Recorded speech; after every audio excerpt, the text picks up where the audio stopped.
চিত্রনায়ক আমিন খান বলেছেন, ইলিশের বাড়ি চাঁদপুরকে অনেক অনেক ভালোবাসি, বারবার এই জেলায় আসতে চাই। এখানকার মানুষের ভালোবাসা আমাকে খুব টানে। সবার প্রতি জানাচ্ছি অনেক অনেক শুভকামনা ও ভালোবাসা। সোমবার ৩রা ফেব্রুয়ারি হাজীগঞ্জের সরকারি মডেল পাইলট উচ্চ বিদ্যালয় মাঠে এক ফুটবল টুর্নামেন্টের ফাইনালে প্রধান অতিথির বক্তব্যে তিনি এইসব কথা বলেন। এদিকে হাজীগঞ্জে মার্সেলের সৌজন্যে মার্সেল ফুটবল টুর্নামেন্টের সিজন 2 এর ফাইনাল অনুষ্ঠিত হয়।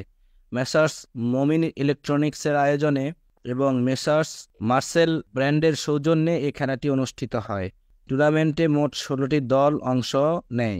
হাজীগঞ্জ পৌর যুবদলের সাবেক আহ্বায়ক মিজানুর রহমান সেলিমের সভাপতিত্বে অনুষ্ঠানে বক্তব্য রাখেন মার্সেলের head of business Motiur Rahman, head of sales Nurul Islam Rubel, DSM Zahid Hasan, brand manager Uddam Hossain Mridha আর SM Foyez Ahmed, Hajiganj Marcel exclusive distributor এবং মেসার্স মমিন ইলেকট্রনিক্সের স্বত্বাধিকারী জিল্লুর রহমান সোহাগ, হাজীগঞ্জ থানার অফিসার ইনচার্জ মহিউদ্দিন ফারুক সহ গণ্যমান্য ব্যক্তিবর্গ।